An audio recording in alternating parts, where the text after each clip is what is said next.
Okay, so Chodesh Tov.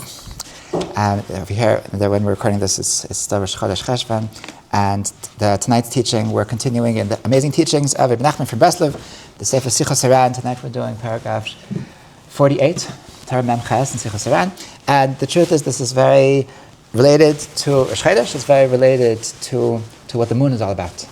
And the truth is that this is such a Breslovi idea. This is like the most Breslovi it gets. And we're going to learn about just a very necessary trait in order to survive, in order to succeed in life. And that is the idea of how to always start again. Okay? And that is what the theme of tonight's class is, that how to start again and start again, and to never give up and to always move forward. And the koch of Bereshit, like we're still before Parshas Noach. It's like we're still in this aura of Bereshit. It's a time of beginnings. It's a time of starting again. And this is really what Bereshit is all about. There's a commentary that says when it says Bereshit bara Elokim, it means that Hashem created the world with Bereshit. Hashem created the world with the ability to start again. Because if it wouldn't have been that there's ability to start again, then we're doomed. Because everybody's going to mess up, and everybody's going to get into some kind of pit. And if we don't have that ability to start again, so then we're really, really messed up. So Bereshit bara Elokim means that before Hashem created the world, He created the world with the ability to start again. And that's really what it means when it says in Chazal that Hashem created tshuva before He created the world. Which is like a strange thing. Like why do you need to create tshuva before there's people to mess up? So why do you need to make tshuva? The reason is because the world couldn't exist if there couldn't be a rectification. If before Hashem made the ability to fall, He made that whenever you fall, you're going to be able to get back up again. So that's what it means, Bereshit bara Elokim et hashamayim v'ha'aretz. And Rabbi Nachman says like this, that Sibur Harbe, meaning Gadol ha'yira v'ha'kedusha shayil b'yaldusay, that Rabbi Nachman spoke a lot about how holy he was and how much yira shamayim he had when he was a child. It's very... Like when I first read this, I got shooken up. Like, oh my gosh! Like, what's he going to say now? He's going to scare me off. He's going to say, "Oh, he was so holy." And it's amazing. What is Rabbi Nachman when Rabbi Nachman is talking about how Rabbi Nachman himself, when Rabbi Nachman is talking about how holy he was and how much Yirah Shamayim he had? So what did he really mean? So it says that what does he mean that he had lots of Yirah Shamayim? That he would start many times in one day. That one day, that every day, he would decide that he's going to start to be in ish kasher, to be what, Rabbi Nachman talks about this, I think we've learned it already, that he says that the most amazing thing is to be an erlich yid, just to be a straight yid, and just to be an ish kasher, to be a kosher, like what's the opposite of kosher? Is treif. Just Hashem, help me that I shouldn't be treif. That I shouldn't feel like I'm happy being rabbanut. I'll be like minimal. Just please help me that I shouldn't be treif. And so I want to just be a kosher yid. I want to be an ish kasher. Shmiyat yavados Hashem yisbarach. That I want to just serve Hashem kosher, not treif. And then that's that very same day. So he would fall. That he would mess up. That he wouldn't be able to keep to his commitment. Whatever it was, whether he was eating for lust or whatever thing in Avodas Hashem that he wanted to improve and he wanted to do better, and it didn't work, and he messed up. He did exactly what he didn't want to do. So that very moment after he fell, so what did he do? So he said, you know what? That from this moment, I'm going to be really kosher. It's true that a second ago I messed up. A second ago I was treif, quote unquote. But from now on, from this moment, so I'm going to be kosher. And this would repeat itself many times in one day. Meaning that he would sometimes he'd make this commitment, and he would say, from now on, today I'm not going to get angry. And then 5 minutes later, he would snap at somebody, and he'd say, oh boy, okay, from now, I'm really not going to be. And then 5 minutes later, he would snap at somebody again. And then he would say, that no. Now he'd pick himself up and say, no, now, for real, I'm actually going to be a kosher yid. And he says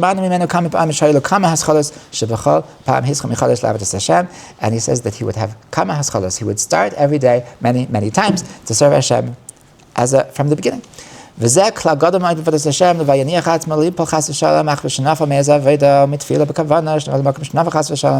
this is a necessary rule in order to serve Hashem properly, that wherever a person falls to, whether a person falls into not davening properly, whether he falls into doing averes, whatever it is, so wherever you fell to, that to strengthen yourself, and you should start again, new. As if today is the first day that you're Jewish. As if today is the first day that you're serving Hashem. Even if this repeats itself many times, that you keep on messing up, you keep on falling. Without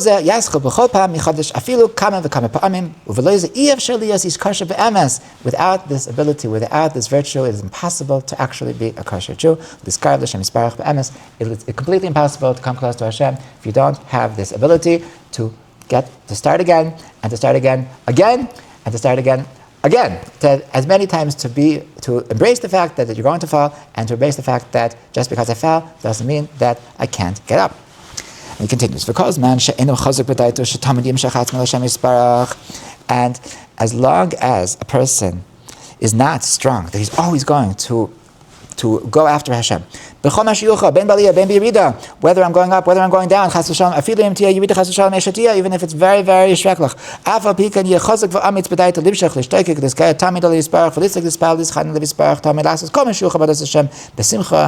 That wherever I am, wherever I fell, I can always start again. I can always cry out to Hashem. It says that, what's the best thing to do if you're in the mud? So cry out, Hashem, save me, get me out of here. So you can cry out to Hashem and beg Him to get you out of here. If you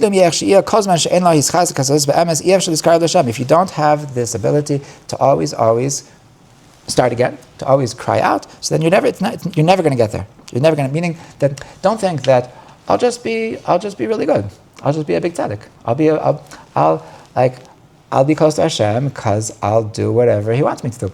If that's your game plan, then you're doomed for failure, because there's no such thing as a person that doesn't fall. So by definition, if you don't have this ability to start again after you fall, then you're going to lose the game.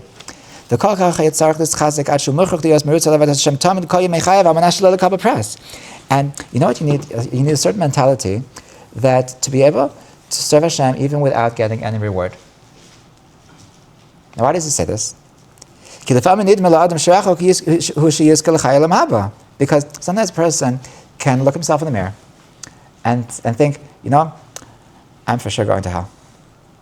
There is no way that I'm going to get anywhere good after I die. I'm such an awful person. I'm so negligent in fulfilling all my responsibilities in life, and it's just like, it's very, very unlikely that I'm going to get anywhere in the world to come. So is it even worth it? So a Litvish person would say, well, you are going to hell, but there's levels of if you try really, really, really hard, then maybe you'll only get the level 3 hell. But if you don't try, then you'll get the level 55 hell, and so you're better off. And so that's what he says. He says that when a person looks in the mirror and he says, it seems hopeless. So you know what you should say? So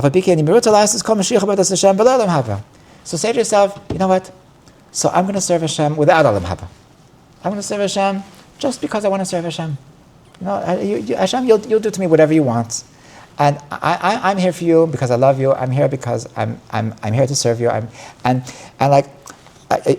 right. If I'm going to be focused on Olam Haba, I'm probably going to be very disappointed. So I'm just going to forget about that. I don't know what's going to happen with me after I die. I'm just going to do the best I can, and that's it. Even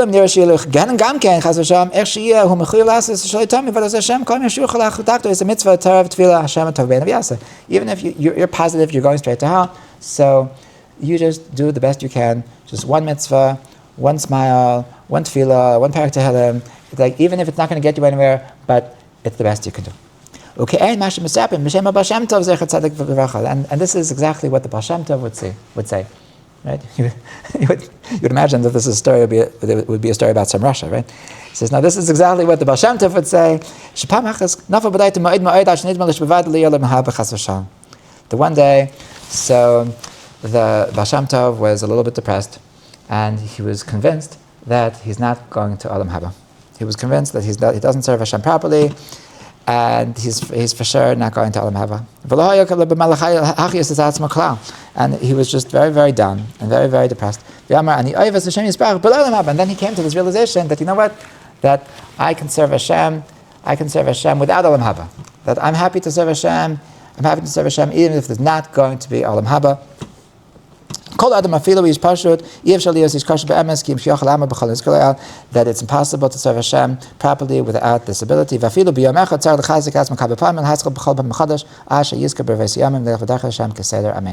if you do this, then eventually you will be able to serve Hashem properly. So I want to try to analyze this teaching of what does it mean to have many haschalas, what does it mean to have many beginnings, and I want to divide this into three different ideas, and each one is really it's a treasure. Each one is really something. It's its own point that you can mamish get chiyus, mamish like liven yourself from this idea. The first thing that I think that is necessary to understand everything he's saying over here is simply the ability to get up. The ability to get up when you're in the dirt, when you're in the mud, when you're in the ashes. So the ability to say that I don't want to stay here. Meaning that there's a certain, when a person is down, so then there's a certain psychological, subconscious desire to just stay in a bad place, even though I know it's not good for me.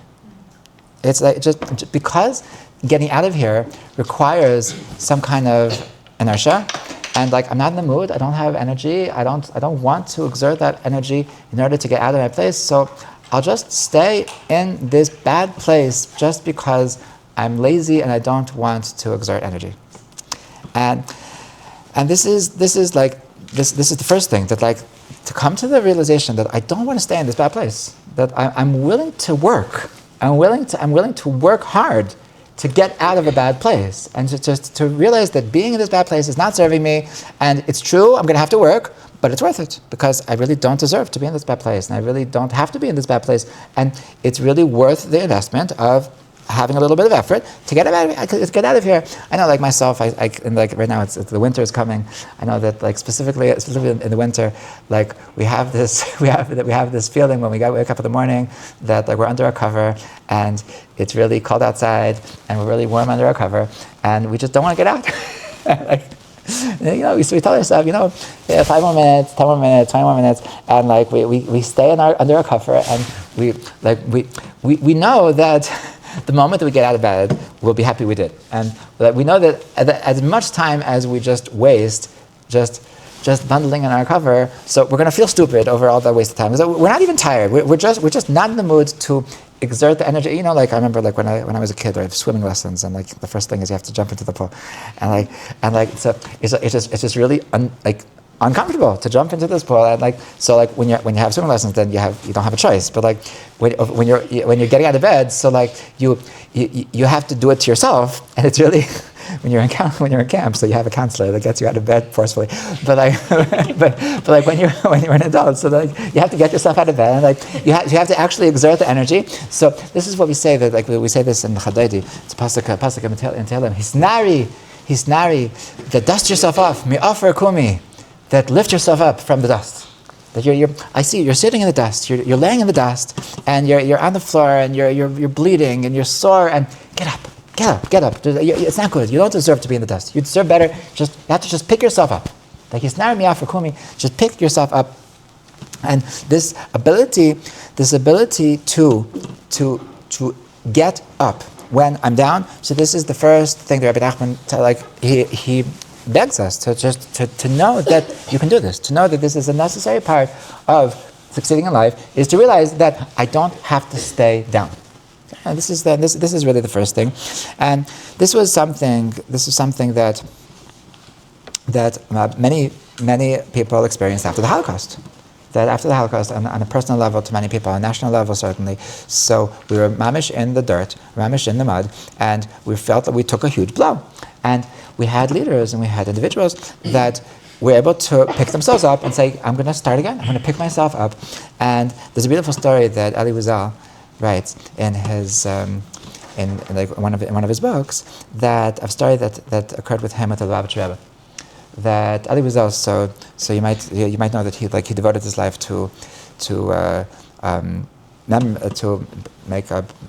making a memory of the Holocaust and making it part of the consciousness of everybody, and so he right after the Holocaust, he lost his parents, he lost most of his family in the Holocaust, and he came to the Lubavitch Rebbe, and so. And the first conversation he writes, the first conversation with the Rebbe was that how can you believe in Hashem after the Holocaust? And the Rebbe was silent for a couple of moments, and he said, is there any other way? Is it possible to believe in man after the Holocaust? After the Holocaust, we see that you certainly can't believe in mankind. So there's only one option. That if you can't believe in mankind, so the only option is to believe in Hashem. That was his first interaction with the Rebbe, and then he talks about an interaction that happened a couple of years later. That he would come every year in Sichot. So in Sichot, so he comes to the Rebbe, and so the Rebbe knew that he knew who he was. He was a writer, and he was familiar with his work, and he was on top of it. It's amazing how much the Rebbe was like on top of everything that's going on. Who's writing what books about what? It was unreal, and so he knew about what Eli Wiesel was writing about, and he came to the Sichot, and he saw him, and he motioned him to come. And then he was embarrassed. He didn't look like a chassid. He didn't and he felt out of place. And so he pretended that he didn't notice. And the Rebbe told him to come again. And everybody was looking at him. And so the chassidim, they shoved him, pushed him, and pushed him right next to the Rebbe, right next to the Rebbe. And so he said, and so the Rebbe said, it's such an honor that a Vishnu Tzachazit should come to Lubavitch. And so the Rebbe asked him, is this how they celebrate Simchas Torah in Vishnitz? So Eli Wiesel said, we're not in Vishnitz now, we're in Lubavitch. So he said, how do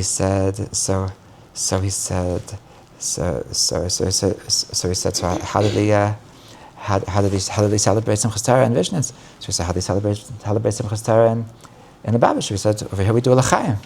So Vishnitz also we do Lechaim. So he poured him a whole cup of vodka. And so he said, Vishnitz, so we don't drink alone. So he said, good thing. In Lubavitch we also don't drink alone. So he poured himself also a whole cup. And he said Lechaim, and he drank the whole cup in one go. And so he was like, he had to follow suit. So he also drank the whole cup. And so he says, in Vishnitz they only drink one cup.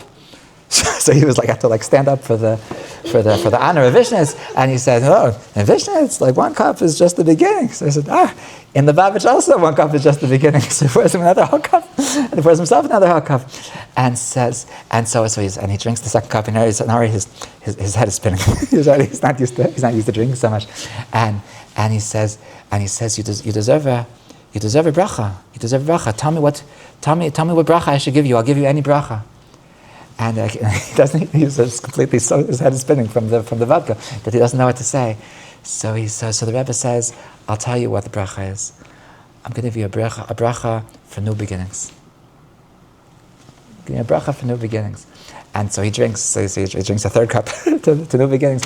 And that's what the message of the Rebbe to him. And he writes in his book that this really came into fruition.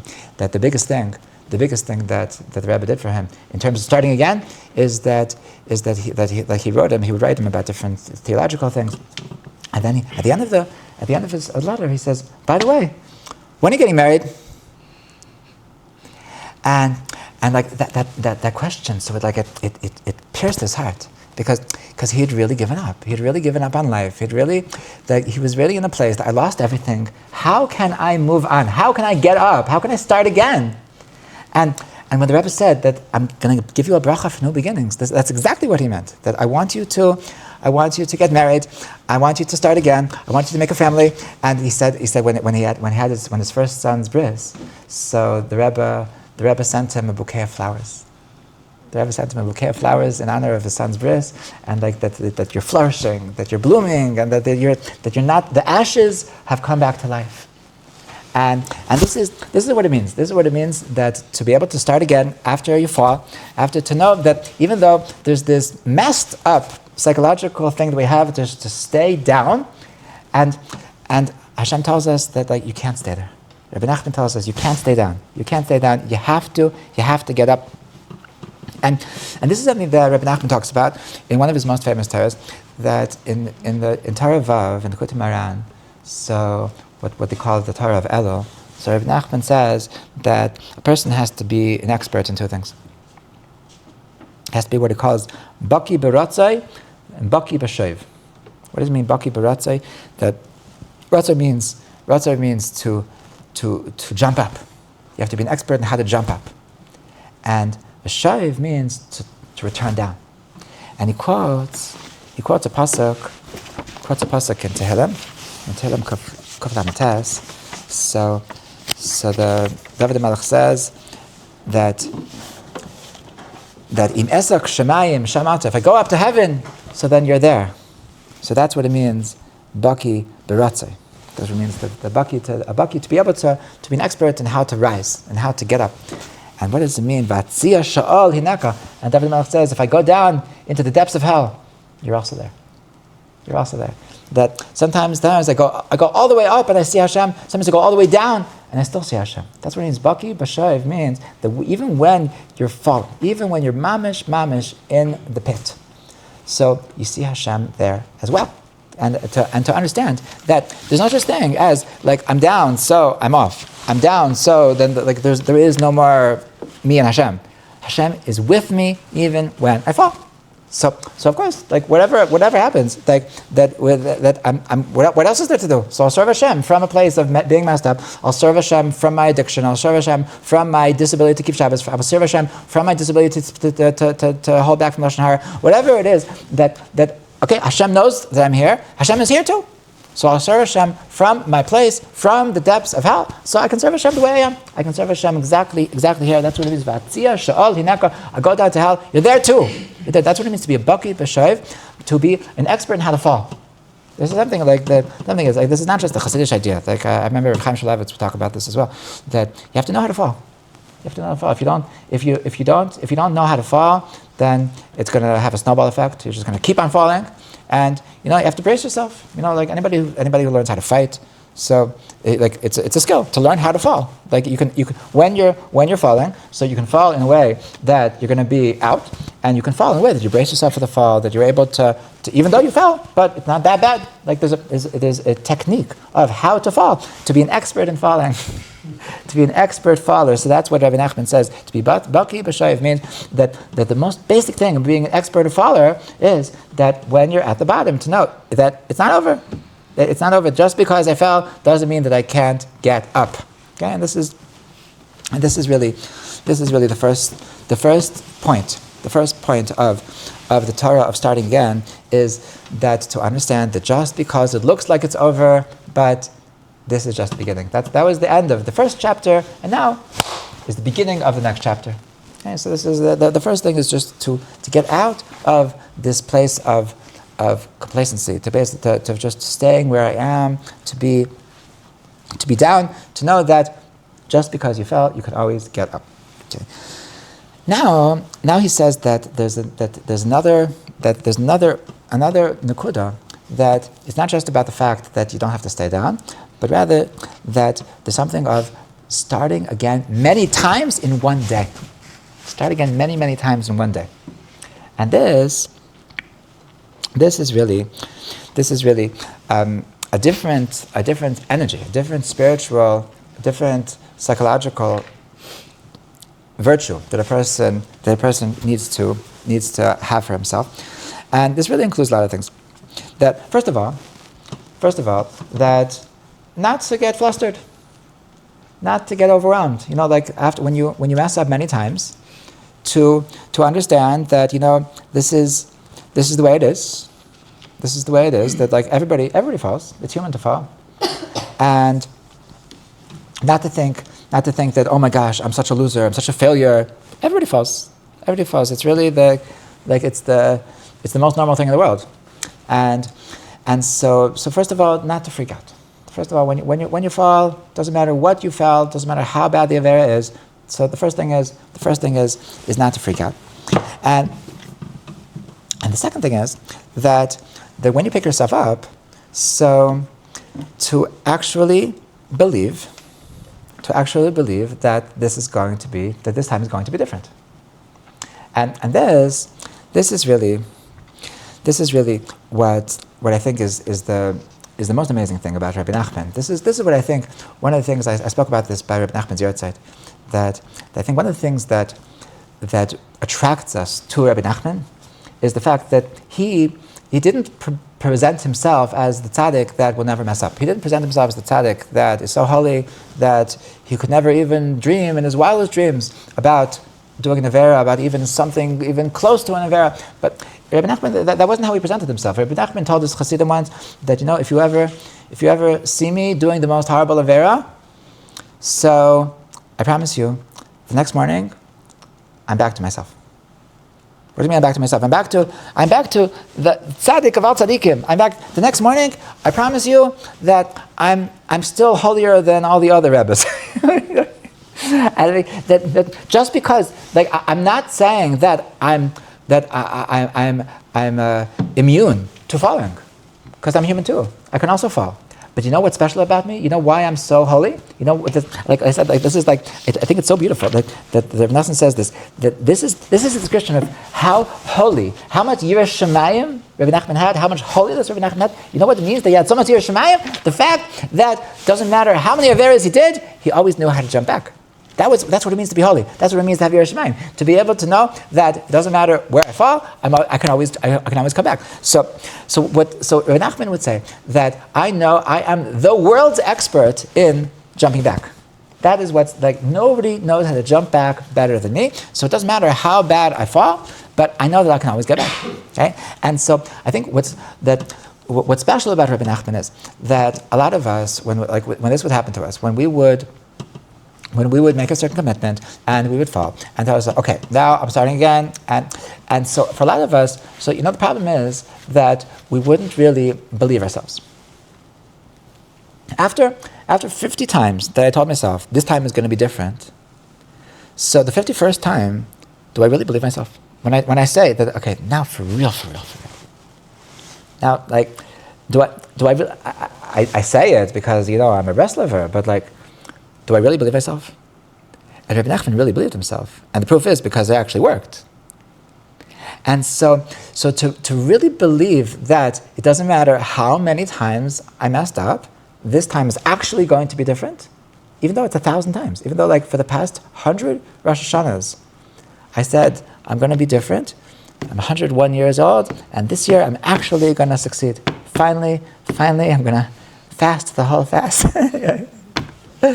and so that to really believe that this time could be different, and the truth is that this is actually a very practical advice, because I've mentioned before that all amazing successes have a lot of failures, and I told you about how many thousands of wrong theses Thomas Edison had before he created the light bulb, of how many Colonel Sanders had he tried to sell his chicken recipe to 700 restaurants, and he got rejected, and it's so easy to give up. But all the people that succeed, the reason why they succeed is because they don't give up, because they know that there's no such thing as succeeding the first time. The only reason why people succeed is because they know that even though I fell down 100 times, but the 101st time is going to be better. And if it's not the 101st time, it'll be the 200th time. If it's not the 200th time, it'll be 300th time. And that to know that actually you can always move forward. The fact that you messed up 100 times does not mean that you're doomed. It does not mean that this is what you are, that this is higher. That's the first thing. That's the first thing that it says that to actually believe that it could be different. But then Rabbi Nachman says that there's another perspective, and this is it's wild. It's somewhat of an opposite perspective, and it's somewhat of a radical perspective. And that's what he says. That's what he tells us. We read this together. That Rabbi Nachman says that a person should at some point tell himself, it doesn't really matter. It doesn't, even if it won't be different. Maybe I'm actually going to go to hell. Maybe I'm actually never going to get out of this pit. Maybe I'm actually going to be a loser forever and ever. But does it really matter? I'm called upon to serve Hashem wherever I am. So even if it's not going to get better, that's really what it means. That to be able to serve Hashem from the depths of hell, that to say, what? Okay, so maybe I'll just be a Helyid. I'll serve Hashem from hell. I'll serve Hashem from this place that I'm the loser that's never going to make it. I can still serve Hashem. That's the only thing I can do. The only thing that the alternative to give up is not a better alternative. So I'll serve Hashem without Olam Haba. And this is a very radical way of looking at it. This is mamish what he says, right? This is what the Baal Shem Tov said, that to say that that I'm going to serve Hashem even if it's not going to be better.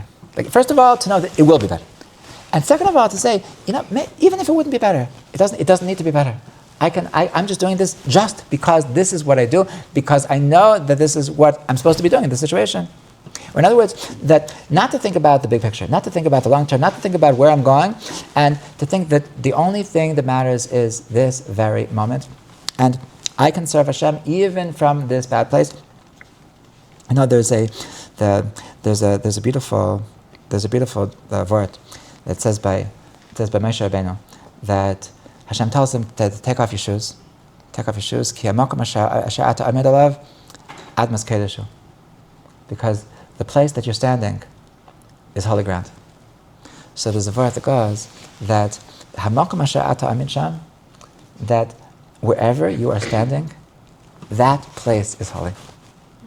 A person should never say that, if only I could go to the kotel, then I would be able to daven. If only I would if I had this job, if only I would be smarter, if only I would be married, if only I would have this situation, if only I would be less anxious. Hamakom asher ata omed sham. Wherever you are, admas kedushu. That place is holy. That situation is holy. That predicament is holy. And that you are called upon to serve Hashem with holiness from exactly where you are. Not to wish you were somewhere else, not to wish that things could be different. That exactly where you are, Hashem put you here. And that avodah, exactly in the depths of hell, that is what is holy. Okay, so this alternative perspective is to say that it doesn't need to be better. That wherever I am, whatever the situation is, so this is exactly what I need.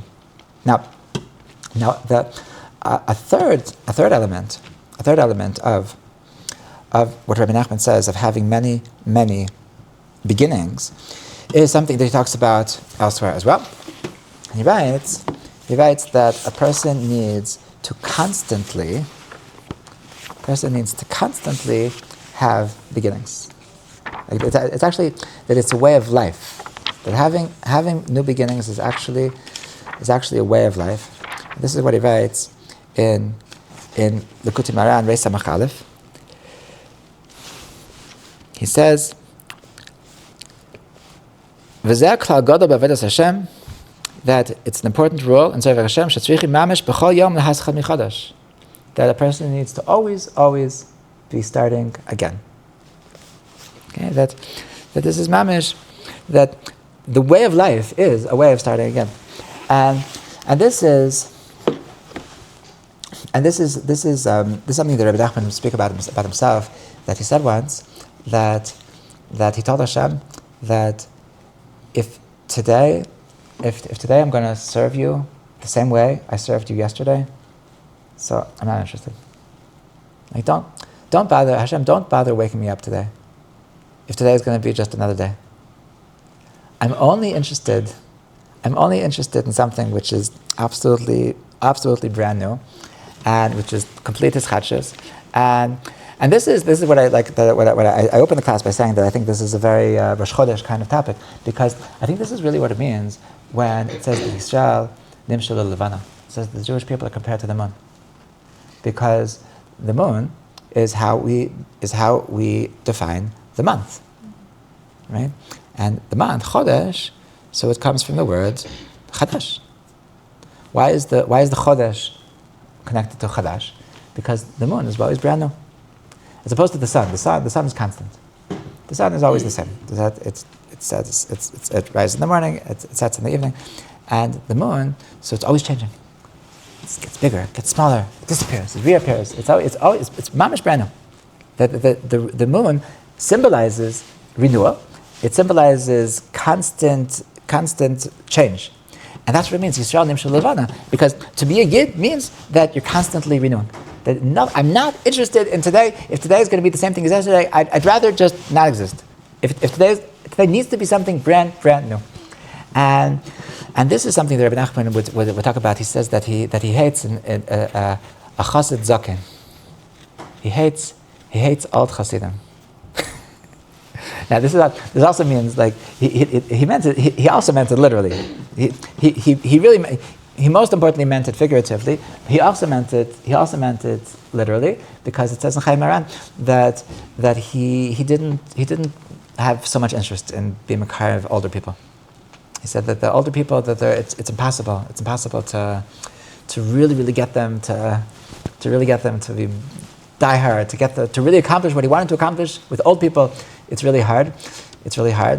That when I came to Simchat Shlema, that was like the first thing that I changed is like I don't do well with old people. Like my classes are for young people. So Rabbi Nachman said the same thing. Rabbi Nachman said that like he doesn't connect well with old people, but really on a simpler level, really he meant it symbolically, that to be old means that there's a term like I'm too old to learn new tricks. And this is something which is really, really based in Tanakh, because Shlomo Melech writes in Koheles that he talks about the Yetzer Tov and the Yetzer Hara. He compares the Yetzer Tov, the evil inclination and the good inclination. And so he writes that the evil inclination, so it's called Melech Zaken Uksil. It's called a king who is old and foolish. And the Yetzer Tov, on the other hand, is Yeled Misken V'Chacham. Is a child who is poor, and he is wise. Okay, so it's three things that are being compared. That on the one hand, so the Yetzer Tov wants you to be wise, and the Yetzer Hara wants you to be foolish. On the other hand, so the Yetzer Hara wants you to feel like you're the king, wants you like you're the boss, and the Yetzer Tov wants you to feel like you're poor, like you need Hashem. And the third thing is that the Yetzer Hara wants you to feel like a zaken. He represents oldness. Being an old person is the personification of the Yetzer Hara. As opposed to the Yetzer Tov is Yeled. The Yetzer Tov is that I was born today. Today I have all the options in the world. I can do whatever I want with my life. I can live in whatever country I want. I can study any major. I can have any occupation. I can learn languages. I can become whatever my whim. And this is the appropriate. This is the correct mindset. This is what the Yetzer Tov wants you to feel. Today is the first day of my life. Everything, all of the options are in front of me, and the Yetzer Hara wants you to feel like whatever you are, what you are. Just accept it, live with it. This is life. This is like it's too late. It's too late. And the Yetzer Tov says today is the first day of your life. Today is the first day of your life. All of the options, all of the possibilities are open for you. So this is the second point. The second point that Rabbi Nachman is saying about having constant haschalas, constant renewals, constant rebeginnings, because it's a way of life. Because the only way to be a Yid is that life is about constant renewal, because Yisrael Nimshal Levana, because a Yid is like the moon, that it's being brand new every single moment. So that is what it means to live as a Jew. And so of course I'm constantly starting. Of course I'm constantly just because I fell a million times. So today's the first day. Today's the first day. He writes this. He writes it, it's even more. He writes this a little bit in what we read, but it's even more clear. He writes this in Haran. He writes that when you shall start again, so it's ki'ilu lo hischel adayin klal lichnas b'vadasa yisparach. That as if today is the first day that you are ever serving Hashem. Rak ata hu mascha mechadash. That today you're starting. Today I'm signing up for a new job. I'm signing up for a new job, and so this is something that I think that there's another point over here, which is a very, very powerful point, and that is that Rabbi Nachman wants us to not only to start again, not only to know that starting again is a way of life and what it means to be a yid, but to understand that when you start again, starting again is so awesome. That to live with beginnings is something that there is nothing like it in the world. And this is something that he writes in Lechaim Haran at the end of Samach Beis. He writes as follows: Gan ki ikar kol hadvarim hem haschala. That the essence of everything is the beginning. Ki kol haschalas kashas. Because all the beginnings are hard. It says this is a famous chazal. Kol hatchalot kashot. All beginnings are difficult. Why? Because that at the beginning, so you're used to be somewhere else, and now you're turning somewhere else, and so that change, that shift, that's very difficult, and so that shift, that really includes in itself, in a certain kernel, in a certain essence. So in that beginning lies everything that's going to be actualized from that beginning point. That's why he says that every time that you go to a tzaddik, every time you go to your mentor, so there's something very special about the first time that you speak to your mentor, the first time that you meet with the tzaddik. So he recommends that the first time, that every single time that you go, it should be like the first time. That you should really feel like this is like, I've never done this before, I've never spoken to you before, and I'm just lost. And let's not talk about what I did last time. Let's just like, I'm yours. Like, help me. Give me direction. I'm lost. Just tell me what to do. And just instead of thinking like building on your old relationship, that every single time should be something awesome, should be something brand new. You should always be like this is the very first time. Because there's something amazing about the haschala. And that's why that if you're constantly starting again, so then you're constantly able to have this awesomeness and having this excitement of beginnings. So that now what does he mean over here? So what he's saying is that there's something awesome. There's something awesome about the haschala, and like if you remember, maybe you're having this now. Like there's something very special about the first day of school. You remember the first day of school? Like you have your new backpack and your new pens and like especially if it's a new school entirely, especially if it's a new building and like new kids. And like everything's fresh and everything's exciting. It's like and like all the more so if like before you go into a small school and now you're going to a big school and like everything's brand new. You feel like you're caught up in this like new reality and like you're being super stimulated and everything is like, wow, oh my gosh, I'm one of those, like, and like you feel like you're in the class. You feel like there's something so exciting about the first day of school, the first day of camp, the first day then you get used to it. And then it loses its attraction, it loses its spark, loses its shine, and it's just it's just another day of school.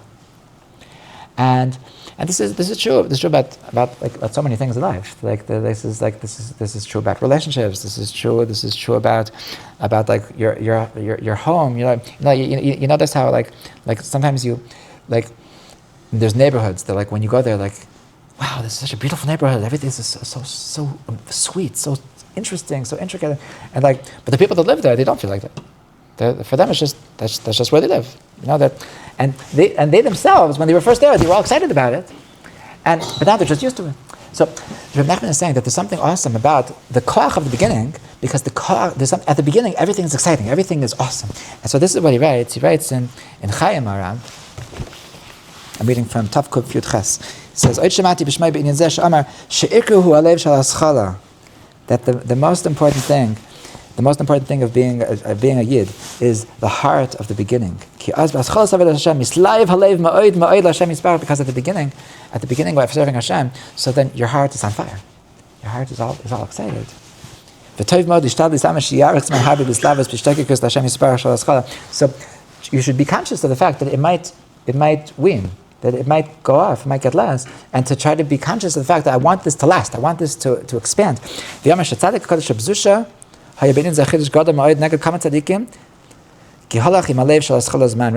Zusha what was unique about Reb Zusha was that his entire life, that it was like the beginning of Chassidus. It was like the first time that he understood what Chassidus is all about. It was the first time that he met Hashem. And so this is something that, like, when Menachem talks about the Haschala, how important Haschala is in being a Yid, so what it means that to have Haschala as part of our life is that to remember that feeling of frischkeit, the feeling of that this is brand new, and I don't remember the first time I put on tefillin, but like I remember when one of my sons was putting on tefillin for the first time.